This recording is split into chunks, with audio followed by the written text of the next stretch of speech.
వి gold trusted gold buyers తాకట్టులో ఉన్న బంగారాన్ని విడిపించి ఈ రోజు ఉన్న మార్కెట్ ధరకే కొనబడును. మరిన్ని వివరాలకు సంప్రదించండి 77107720. ఇప్పుడు వీళ్ళు మాట్లాడుతూ మనకి శ్రీకాకుళం జిల్లాలో ఆటోలు ఎన్ని ఉన్నాయి, ట్యాక్సీలు ఎన్ని ఉన్నాయి తెలుసా అని అడుగుతున్నారు. ఆ ట్రాన్స్పోర్ట్ డిపార్ట్మెంట్ నెంబర్స్ ప్రకారం ఉమ్మడి శ్రీకాకుళం అంటే మనకి మన్యం శ్రీకాకుళం రెండు కలిపి 26,836 ఆటోలు రిజిస్టర్ అయి ఉన్నాయి. ట్రాన్స్పోర్ట్ డిపార్ట్మెంట్ తోటి 26,000 చిల్లర.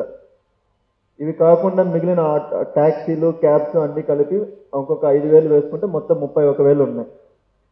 ఇందులో పాత ఆటోలు స్క్రాప్కి వెళ్ళిపోయినాయి, అవి ఇవి తీసేయక మనకి ఎట్లా లేదన్నా కూడా ఒక 20,000 ఈజీగా ఉంటాయి. సో మీరేమో 4,000, 3,000, 5,000 చెప్తున్నారు. అంటే 20,000 ఆటోలు రోడ్లపైన తిరుగుతూ ఉంటే మీకు ఇప్పుడు అర్థమైంది అనుకుంటున్నా ఎందుకు ఆటోలపైన మనం ఫోకస్ చేస్తున్నాము అని. ఎందుకంటే శ్రీకాకుళం జిల్లాలో ఊర్లో నుంచి టౌన్కి ఎవరు రావాలన్నా, స్కూల్స్కి పిల్లలు ఎవరు వెళ్ళాలన్నా, లేదంటే నార్మల్గా ఫ్యామిలీ ఫంక్షన్స్కి వెళ్ళాలన్నా కూడా ఎక్కువ మంది వాడేది ఆటోలనే. ఎందుకంటే ఇక్కడ కార్లు అన్నది తక్కువ, ఆ బైక్స్ వాడుతున్నారు, బట్ ఆటోస్లో వెళ్ళడం ఎక్కువ మంది వాడుతున్నారు. సో అందుకనే మనకు ఆ నెంబర్ ఎక్కువ ఉంది కాబట్టి ఆటోస్ పైన అండ్ పబ్లిక్ ఎక్కువ మంది వాడుతున్నారు కాబట్టి ఆటోస్ పైన, ట్యాక్సీస్ పైన ఫస్ట్ ఫోకస్ పెట్టాం మనం. ఈ సురక్ష ప్రోగ్రామ్ అనేది కాన్సెప్ట్ ఏంటంటే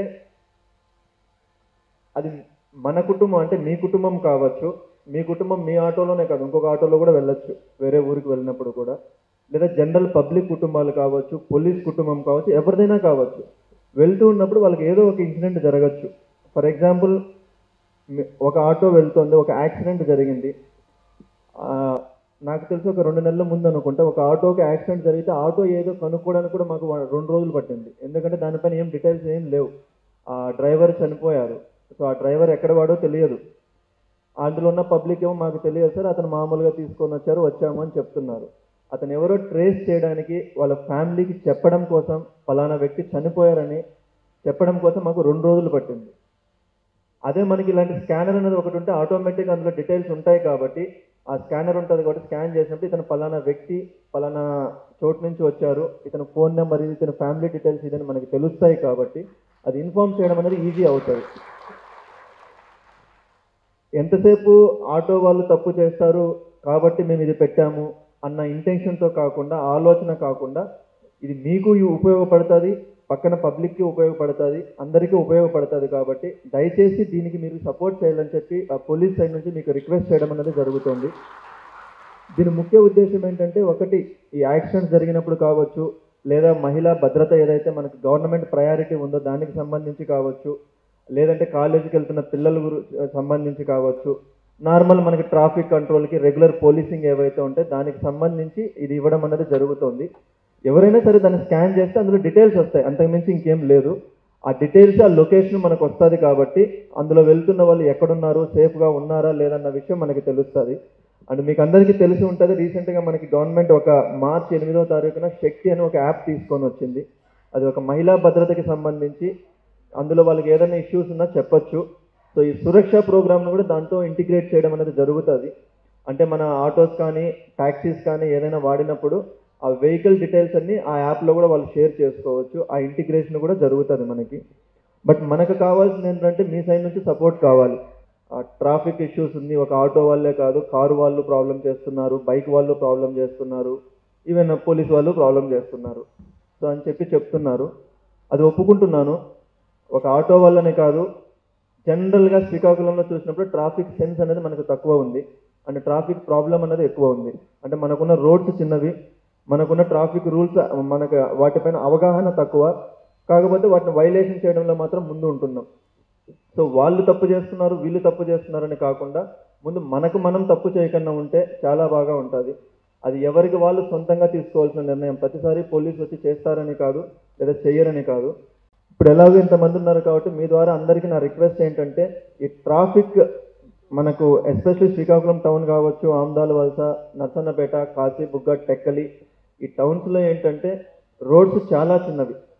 ఆ పొద్దున్నే స్కూల్స్కి వెళ్ళే టైం కావచ్చు, లేదా సాయంత్రం ఆ స్కూల్స్ నుంచి బయటకు వచ్చేది అండ్ సాయంత్రం షాపింగ్ చేసే టైం ఏదైతే ఉంటుందో ఆ టైమ్స్లో చాలా గజిబిజిగా ఉంటుంది. సో అట్లీస్ట్ మీరు ఎక్కడైతే పార్క్ చేస్తున్నారో మీ యూనియన్స్ పెట్టుకొని అక్కడ నుంచి విలేజ్కి తీసుకెళ్ళడానికి ఎక్కడైతే వెహికల్స్ని పెట్టుకుంటున్నారో ఆటోస్ని, వాటిని ఒక క్రమ పద్ధతిలో పెట్టుకుంటే చాలా బాగుంటుంది. కొన్ని ఏరియాస్ మీకు తెలుసు శ్రీకాకుళం టౌన్లో, ఆ ఒక్క హెల్ప్ మీ నుంచి అడుగుతున్నాను నేను. అది ఒక్కటి చేస్తే మనకి శ్రీకాకుళం టౌన్లో 70% ప్రాబ్లం సాల్వ్ అయిపోతుంది. ఎట్లా సాల్వ్ అవుతుంది సార్ అని మీరు అనొచ్చు. మనకి లాస్ట్ 3 months నుంచి డ్రోన్స్ ద్వారా వీడియోస్ తీసి ఆ డేటా మొత్తం అనాలిసిస్ చేసుకున్నప్పుడు మేజర్ ప్రాబ్లం వస్తున్నది ఇక్కడే. ఎక్కడైతే ఈ ఆటో యూనియన్స్ అని పెట్టుకొని మీరు ఆటో పార్కింగ్ ప్లేసెస్ పెట్టుకొని ఉన్నారో అక్కడ జనాల్ని పబ్లిక్ని ఎక్కించుకోవడం కావచ్చు, దించడం కావచ్చు, ఎక్కడైతే జరుగుతుందో అక్కడ దానివల్లనే ప్రాబ్లం ఎక్కువ వస్తుంది. మిమ్మల్ని చూసి ఇంకొకటి వస్తాడు, వాడిని చూసి ఇంకొకటి వస్తాడు.